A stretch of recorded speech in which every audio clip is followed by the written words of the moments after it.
शांति। आज 30 मार्च 2023 आज की साकार मुरली के अनमोल मधुर महावाक्य हैं। बाबा कहते, मीठे मीठे बच्चे, संग दोष संशय बुद्धि बनाता। संग दोष संशय बुद्धि बनाता, इसलिए संग दोष में फंसकर कभी पढ़ाई नहीं छोड़ना। कहा जाता, संग तारे कुसंग बोरे। संग तारे कुसंग बोरे। प्रश्न है, बाप की कौन सी श्रीमत तुम्हें कोड़ी से हीरे जैसा बना देती है? बाप की ऐसी कौन सी श्रीमत है जो तुम्हें कोड़ी से हीरे जैसा बना देती है? उत्तर है, बाप की श्रीमत है, बच्चे घर गृहस्थी में रहते हुए कमल फूल समान पवित्र बनो। जैसे कमल फूल को कीचड़ और पानी टच नहीं करता, ऐसे विकारी दुनिया में रहते हुए विकार टच ना करे। यह तुम्हारा अंतिम जन्म है। निर्विकारी दुनिया में चलना है, इसलिए पवित्र बनो। इसी एक श्रीमत से तुम कोड़ी से हीरे जैसा बन जाएंगे, स्वर्ग का मालिक बन जाएंगे। गीत है, मुझको सहारा देने वाले, ओम शांति। बाप ने समझाया है कि भगवान एक ही है, जिसने भगवती को रचा, बरोबर भगवानुवाच है। जैसे बैरिस्टर वाच सर्जन वाच, जैसे बैरिस्टर वाच सर्जन वाच, यह फिर है भगवानुवाच। भगवान कहते हैं, मैं तुम्हें स्वर्ग का मालिक, राजाओं का राजा बनाऊंगा। यह है गीता। परंतु मनुष्य भूल गए हैं कि गीता का भगवान कौन था। श्री कृष्ण तो था स्वर्ग का नंबर 1 प्रिंस।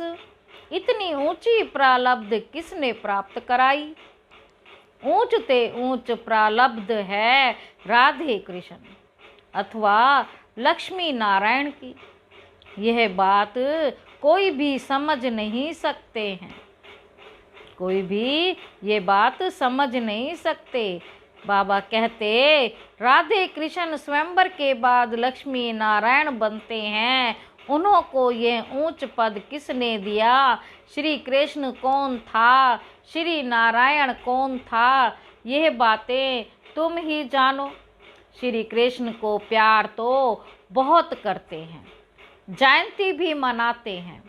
फिर जिससे श्री कृष्ण का स्वयंवर हुआ, उनकी भी तो महिमा होगी। जिससे श्री कृष्ण का स्वयंवर हुआ, उनकी भी तो महिमा होगी। राधे कृष्ण को तो इकट्ठा ही दिखाते हैं। उन्हों को ऐसा किसने बनाया? रचयिता एक निराकार को ही कहा जाता है। साकार को कभी क्रिएटर नहीं मानेंगे। इनकॉर्पोरियल गॉड फादर कहते हैं, लक्ष्मी नारायण सतयुग आदि में थे, अभी तो है कलयुग। यहाँ मनुष्य दुखी कंगाल है। राजा रानी तो है नहीं, स्वर्ग की तो बहुत महिमा है। कोई मरता है तो कहते हैं फलाना स्वर्गवासी हुआ। स्वर्ग याद आता है तो जरूर स्वर्ग कोई अच्छी चीज थी। नरक में जो मरते हैं, उनको पुनर्जन्म जरूर नरक में ही लेना पड़े। जैसा कर्म करते उसे अनुसार यहाँ जन्म लेना पड़ता है। अब भगवान है निराकार, ज्ञान का सागर, जिसको सभी मानते हैं। बाबा कहते, भगवान है निराकार, ज्ञान का सागर, जिसको सभी मानते हैं। उनका यादगार मंदिर भी शिव का है। ब्रह्मा विष्णु शंकर का चित्र देंगे तो कहेंगे यह ब्रह्मा है, यह विष्णु है। भगवान ब्रह्मा और विष्णु नहीं है, नहीं कहेंगे। क्योंकि भगवान एक निराकार को कहेंगे, वह है शिव परमात्मा, शिव ही है। अभी तुम बच्चे जानते हो, हम फिर से लक्ष्मी नारायण भगवान भगवती बन रहे हैं। किस द्वारा? भगवान द्वारा। क्रिएटर बाप है, वह स्वर्ग का रचयिता है। जरूर उसने प्रारब्ध दी जो ये स्वर्ग का मालिक बने। चित्र तो तुम बच्चों के पास है, यह भी मनुष्य समझते हैं लक्ष्मी नारायण सतयुग के मालिक थे। सिर्फ ये भूल गए हैं कि लक्ष्मी नारायण छोटेपन में राधे कृष्ण थे। सतयुग में महाराजा महारानी थे तो जरूर उन्हों का बचपन भी होगा। सतयुग में महाराजा रानी जरूर थे, लेकिन उनका बचपन भी तो होगा। उन्हों को ये प्रारब्ध जरूर स्वर्ग के रचयिता ने बनाई होगी। वह कब आया किसको यह पता ही नहीं।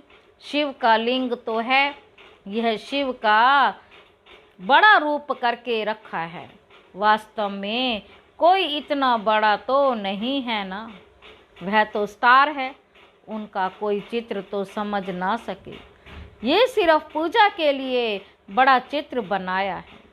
तो यह देवी देवता धर्म किसने स्थापन किया? नाम चाहिए। क्रिश्चियन, बोधि आदि सबको मालूम है कि हमारा धर्म फलाने ने स्थापन किया। उनका धर्म शास्त्र यह है। पहले पहले मुख्य बात ही यह है। इसलिए बाबा चित्र बनवाते हैं, समझाने के लिए ही बनवाते हैं। आगे वाले चित्रों में कोई लिखित थोड़े ही थी, यह तो समझाया है।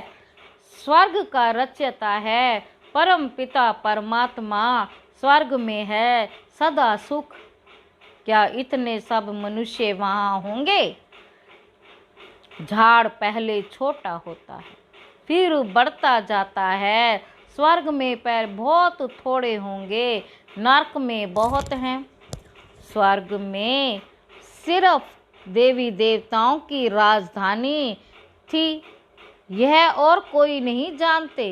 पूछना चाहिए यह सृष्टि का चक्र कैसे फिरता है। 5000 वर्ष पहले बरोबर यहाँ लक्ष्मी नारायण का राज्य था, उसको स्वर्ग कहा जाता था। वह पास्ट हो गया। नई दुनिया जो थी अब पुरानी नरक हो गई है। अच्छा, फिर क्या होगा? फिर स्वर्ग आएगा। भक्त याद करते हैं स्वर्ग को, मुक्ति धाम। स्वर्ग व मुक्ति धाम को क्यों याद करते हैं? बाबा कहते क्योंकि यहाँ दुखी हैं। स्वर्ग में तो सदैव सुख होता है। बाप थोड़े ही बच्चों को रच कर दुखी बनाएंगे, यह तो हो नहीं सकता। तुम जानते हो सतयुग से त्रेता द्वापुर कलयुग होना है। सतयुग का अंत त्रेता के आदि का संगम कोई कल्याणकारी नहीं है, क्योंकि सतयुग में जो 16 कला संपूर्ण है वही देवी देवता फिर 14 कला बन जाते। वह कल्याणकारी युग थोड़े ही हुआ।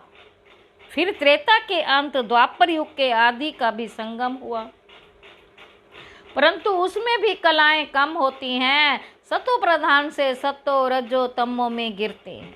तमो प्रधान बनना ही है, तो इस समय सारी दुनिया दुखी है। इसको कहा जाता है ऑर्फन्स की दुनिया। कोई धनी धोनी नहीं, घर में माँ बाप नहीं होते हैं तो सभी आपस में लड़ने लग पड़ते हैं, तो कहा जाता है तुम तो निधन के हो। वह है हद की बात, अभी ये है बेहद की बात। सारी दुनिया को कोई धनी धोनी नहीं है। मनुष्य मनुष्य से लड़ते हैं, जानवर भी लड़ते हैं, तो कोई धनी धोनी नहीं। धनी है बाप रचयिता, उनके आने से ही सब बच्चे धन के बन जाते हैं। बाप बच्चों को शांति धाम और फिर सुख धाम में ले जाते हैं। पहले सतो प्रधान, फिर सतो रजो तमो। हर एक चीज ऐसी ही होती है। छोटे बच्चे भी सतो प्रधान हैं, इसलिए प्रिय लगते हैं। वही बच्चे अगर शिक्षा नहीं मिलती तो माँ बाप को तंग करने लग पड़ते हैं। तंग तो होते हैं ना, लड़ते झगड़ते बीमार हो पड़ते हैं। कोइयों को नुकसान पड़ता है तो ये भी दुख है ना। सतयुग में कोई भी दुखी नहीं होता। वह है ही सुख धाम। बाप बच्चों के लिए स्वर्ग रचते हैं, वहां सदैव सुख होता है। तुम जानते हो, बाबा कहते यह बेहद की दुनिया नई थी, अब पुरानी है। दिल्ली पुरानी और नई है ना। दिल्ली पुरानी और नई है ना। पुरानी अलग है, नई अलग है। नई दिल्ली कितनी अच्छी देखने में आती है। ऐसे नहीं कि पुरानी का कोई उड़ा देंगे, फिर रहेंगे कहाँ। यहाँ नई पुरानी दोनों हैं। फिर ये पुरानी टूट कर नई बनेगी, जिसको ही स्वर्ग कहा जाता है। दिल्ली को ही परिस्तान कहते हैं। इस समय है कब्रिस्तान। सतयुग में लक्ष्मी नारायण का राज्य था। बाबा कहते दिल्ली परिस्तान थी, स्वर्ग थी, अब नरक है। बाप खुद स्वर्ग का मालिक नहीं बनते, बच्चों को बनाते हैं। बाप खुद स्वर्ग का मालिक नहीं बनते, बच्चों को बनाते हैं। तुम कहते हो बाबा हमको फिर से स्वर्ग का मालिक बना रहे हैं। इतने सब निश्चय बुद्धि है तो देखकर निश्चय बुद्धि बनना चाहिए। अगर इतने सब निश्चय बुद्धि हैं तो देखकर निश्चय बुद्धि बनना चाहिए। कोई लंदन देखकर आवे और वर्णन करे तो ऐसे थोड़े ही कहेंगे कि हम जब देखें तब माने। यहाँ तो इतने सब बच्चे कहते हैं हमको भगवान पढ़ाते हैं, तो झूठ तो नहीं बोल सकते। परंतु भाग्य में नहीं होगा तो बुद्धि में बैठेगा नहीं। अगर भाग्य में नहीं होगा तो बुद्धि में बैठेगा भी नहीं। बाप कहते हैं इसमें छोड़ना कुछ भी नहीं। यह है अंतिम जन्म। गृहस्थ व्यवहार में रहते कमल फूल समान पवित्र रहना है। यह है मृत्यु लोक, वह है अमर लोक। बाबा कहते यह है मृत्यु लोक और वह है अमर लोक। गाया जाता है संपूर्ण निर्विकारी दुनिया, वहाँ विकार होता ही नहीं। तो मानना चाहिए ना। बरोबर देवताओं की महिमा भी करते हैं। सर्वगुण संपन्न वह था ही वॉइसलेस वर्ड। अच्छा, बच्चे तो पैदा होते होंगे, जरूर कोई युक्ति होगी, विकार से नहीं होते। वहाँ ये पॉइजन होता ही नहीं। यहाँ है संपूर्ण विकारी, वहाँ है संपूर्ण पावन पवित्र। यथा राजा रानी तथा प्रजा। इसमें तुमको संशय क्यों पड़ता है? वहाँ की जो रस्म रिवाज होगी उसी अनुसार बच्चे पैदा होंगे। वहाँ विकार होता ही नहीं। यह नेचर इस मृत्यु लोक का है। वहाँ तो कोई दुख देते ही नहीं। जानवर भी एक दो को दुख नहीं देते, वह भी ऐसे ही पैदा होंगे। अब तुमको चाहिए क्या? शांति चाहिए तो अपने को आत्मा समझ बाप को याद करो तो मेरे पास चले आएंगे। जो स्वर्ग में आने वाले होंगे वह कहेंगे हम तो ज्ञान जरूर लेंगे, सुख जरूर लेंगे, बाप से स्वर्ग का वर्षा लेना ही है। तुम जानते हो हम बेहद के बाप से बेहद का वर्षा ले रहे हैं। बाप की श्रीमत पर चल रहे हैं। चलते चलते फिर वहाँ उल्टा सुल्टा तूफान आता है तो निश्चय टूट पड़ता है। निश्चय टूट पड़ता है। अगर उल्टा सुल्टा तूफान आता है तो निश्चय टूट पड़ता है। माया से हार खा लेते हैं। बाप कहते कल्प पहले भी ऐसे वर्षा लेते लेते हार खा ली थी, विकार में फंस गया था, गाया भी हुआ है। संग तारे कुसंग बोरे। यह है सत्य का संग। उनकी श्रीमत पर चलने से हम नई दुनिया में आ जाएंगे। निश्चय में संशय आ जाता है तो वर्षा मिल ना सके। निश्चय में संशय आ जाता है तो वर्षा मिल ना सके। ऐसे बहुतों को निश्चय होते होते फिर संशय बुद्धि हो जाते हैं। तुम मात पिता कहते हो फिर उनको छोड़ देते, यह भी ड्रामा में नूंद है। शिव बाबा के बने फिर ऐसे बाप को फारकती देवंती हो जाते। तुम्हें ईश्वर का बनना है या रावण का, लड़ाई है ना। कोई तो माया पर जीत प्राप्त कर समझते हैं। बाबा से वर्षा जरूर लेना है, श्रीमत पर चलते रहते हैं। एल्बम भी तुम्हारे पास है। जिन सभी बच्चों ने प्रतिज्ञा की है कि हमको गृहस्थ व्यवहार में रहते कमल फूल समान पवित्र रहना है। कमल फूल को पानी टच नहीं करता। तुमको विकारी दुनिया में रहते हुए विकार में नहीं जाना चाहिए। यह है तुम्हारा अंतिम जन्म। अपने को निर्विकारी बनाने से तुम निर्विकारी दुनिया में चले जाएंगे। पवित्र बनना तो बहुत अच्छा है। बाप कहते कि मेरे द्वारा तुम पवित्र बनेंगे तो स्वर्ग पवित्र दुनिया का मालिक बनेंगे। पतित दुनिया अब विनाश होनी है। बाबा कितना सहज समझाते हैं। ब्रह्मा द्वारा स्वर्ग की स्थापना सो तो हो रही है। बाकी सब हिसाब किताब चुकतो कर मुक्ति धाम चले जाएंगे। ब्रह्मा द्वारा स्वर्ग की स्थापना सो तो हो रही है, बाकी सब हिसाब किताब चुकतो कर मुक्ति धाम चले जाएंगे।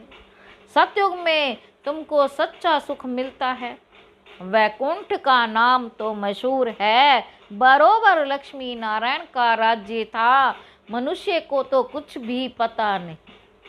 सन्यासी खुद विकारी बनते हैं। सन्यासी खुद निर्विकारी बनते हैं तो विकारी लोग उनकी पूजा करते हैं। विकारी लोग उनकी पूजा करते हैं।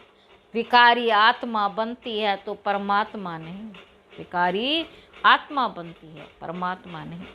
वह समझते हैं हम निर्विकारी बन परमात्मा बन जाते हैं। तो भी दो चीज तो है ना, आत्मा और परमात्मा। विकारी को तो परमात्मा नहीं कहा जा सकता। पाप कहते ऐसे तो हो नहीं सकता, कोई भी मिल नहीं सकता, मैं आकर सबको वापस ले जाऊंगा। निशानी भी है माँ भारी लड़ाई। बच्चों को राजयोग सिखा रहा हूँ। माँ भारी लड़ाई है तो भगवान भी जरूर होना चाहिए, जो सभी झंझटों को हटाए, सभी के झगड़े खत्म कर दे।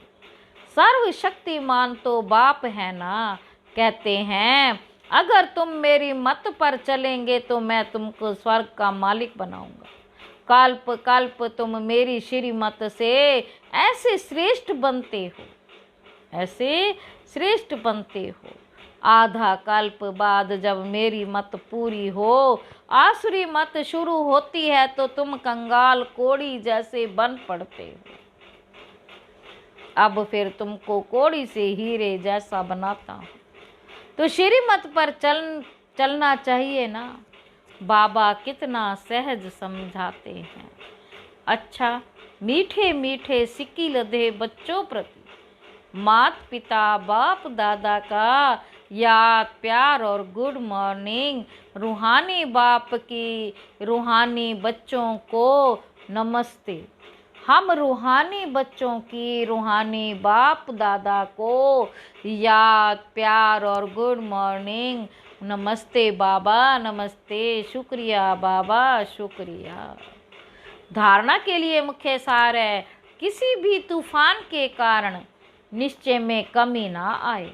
किसी भी तूफान के कारण निश्चय में कमी ना आए, इसके लिए संग दोष से अपनी संभाल करनी है। श्रीमत पर पूरा पूरा चलना है। इस अंतिम जन्म में श्रीमत पर संपूर्ण निर्विकारी जरूर बनना है। विकारी दुनिया में रहते हुए विकार टच ना करे, यह संभाल करनी है।